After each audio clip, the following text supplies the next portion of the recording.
اطلاع بھی ہو سکتی ہے، ایک ہے علم الغیب، وہ اللہ کے سوا کسی کا نہیں۔ اس لیے قرآن پاک نے بڑی نفی کر دی، صراحت کر دی، قُل لَا يَعْلَمُ مَنْ فِي السَّمَاوَاتِ وَالْأَرْضِ الْغَيْبَ إِلَّا اللَّهُ، میرے محبوب کہہ دو آسمانوں اور زمین میں کوئی بھی نہیں ہے جو غیب جانے، نہ فرشتے جانتے ہیں، نہ اولیاء اور انبیاء جانتے ہیں، اللہ کے سوا غیب کوئی نہیں جانتا۔ اس لیے ہمیشہ یاد رکھیں کہ علم غیب جو ہے وہ اللہ کی ذات کا خاصہ ہے جو کسی دوسرے میں نہیں ہوتا۔ اگر کوئی آدمی یہ عقیدہ رکھے کہ انبیاء بھی عالم الغیب ہیں یا اولیاء بھی عالم الغیب ہیں، فرق اتنا ہے کہ اللہ کا علم اپنا ہوتا ہے، ان کا عطائی ہوتا ہے، اللہ نے ان کو دے دیا ہے۔ تو یہ عقیدہ رکھنا جو ہے یہ کفر ہے۔ یاد جہالت کی انتہا ہے، اس کی بہت ساری وجوہات ہیں۔ جب میں یہ کہتا ہوں ان کو کہ یہ جہالت ہے تو بعض لوگوں کو بڑا غصہ لگتا ہے کہ ان اتنے بڑے علماء کو اس نے جہل کیوں کہا۔ میں اس لیے جہالت کہتا ہوں کہ ان لوگوں نے اپنے اکابرین کی کتابیں ہی نہیں پڑھی ہوئی ہوتی، تو جس کی بنیاد پر یہ ایسے بلنڈر مارتے ہیں تو اس کا ان کو نقصان بھی ہوتا ہے۔ اور پھر یہ جو فتویٰ بریلویوں کی جو حسد ہے، بغض ہے، اس حسد میں جل کر یہ جو بریلویوں پر اپنا فتویٰ لگاتے ہیں شرک اور بدعت کا، یہ ان کو معلوم نہیں کہ جانے انجانے میں یہ فتویٰ ان کے اکابرین پر بھی لگ جاتا ہے،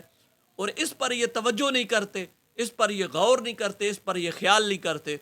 اب دیکھیں کہ کتنا بڑا بلنڈر ہے اور کتنی بڑی یہ ایک ایسی بات ہے کہ اس بندے کو یہ معلوم نہیں، تو اپنی طرف سے یہ تقسیم کیے جا رہا ہے علم غیب کے بارے میں کہ انباء الغیب جو ہے اور جو اظہار غیب جو ہے،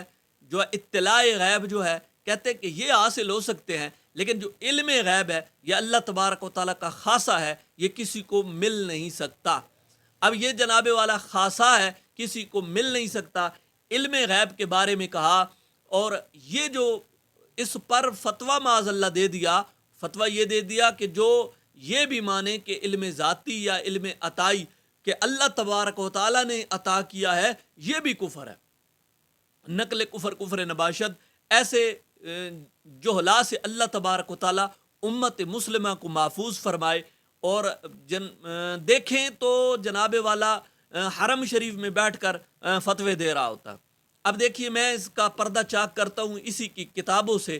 کہ ان کے اکابرین نے جو لکھا ہے۔ پہلی میں کتاب جناب تفسیر پیش کرنے لگا ہوں، معارف القرآن ہے، اور مولانا مفتی شفیع صاحب ہے جن کو مفتی اعظم پاکستان کہا جاتا ہے۔ جناب والا میں کتاب پیش کرتا ہوں ان کی، اور میں آپ کو صفحہ نمبر بھی بتا دیتا ہوں کہ صفحہ نمبر اس کے اوپر جو ذکر کیا گیا ہے وہ صفحہ نمبر 700 جو ہے 96 صفحہ نمبر ہے، اور سورۃ الاحقاف ہے، اور اس جلد نمبر جو ہے 5 ہے، اس میں آپ دیکھیے گا تو آپ ریڈ لائن میں آپ کو نظر آئے گا، ریڈ ڈبے میں، کہ رسول کریم صلی اللہ علیہ وآلہ وسلم کے علم غیب کے متعلق تقاضائے ادب۔ اب علم غیب کا تو اس علم غیب کو موصوف نے جو ہے کفر کہا ہے ابھی، اور ان کے اکابرین نے اس علم غیب کو متعلق تقاضائے ادب عبارت لے کر آئے ہیں کہ جناب رسول کریم صلی اللہ علیہ وآلہ وسلم کے علم غیب کے متعلق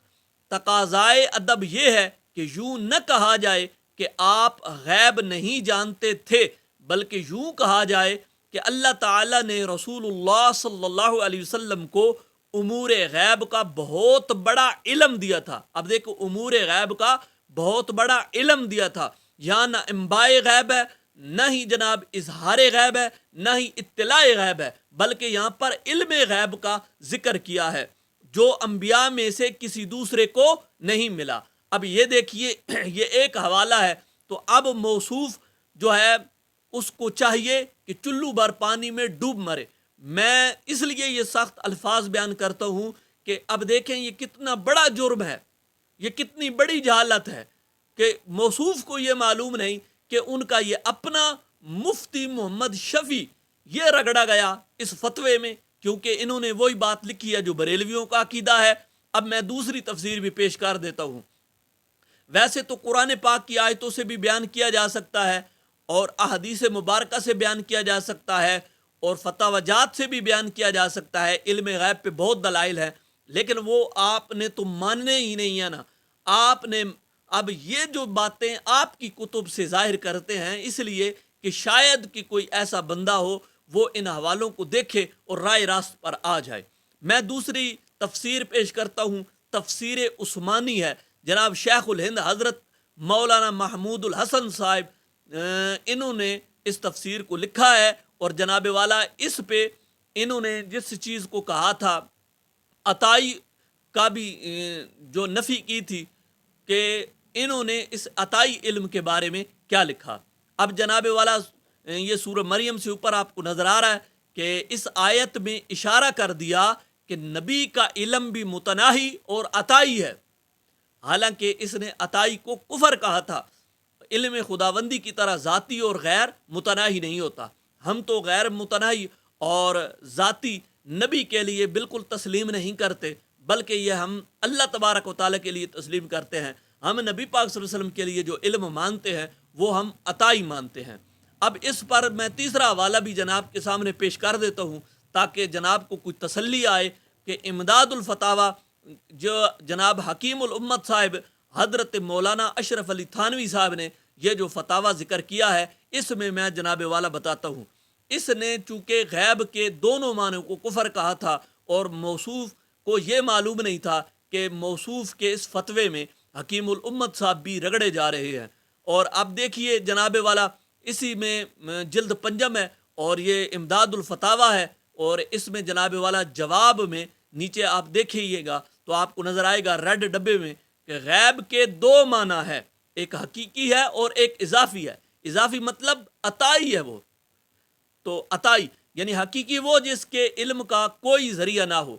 یہ خاص ہے اللہ تبارک و تعالیٰ کے ساتھ۔ اب دیکھو جو خاصا تھا وہ اس کو الگ کہا، اس کو حقیقی اور ذاتی بنایا ہے، اور عبد کے لیے اس کا حصول محال شرعی و عقلی ہے۔ اور اضافی، اب اضافی میں جناب والا یہ خاصا نہیں ہے،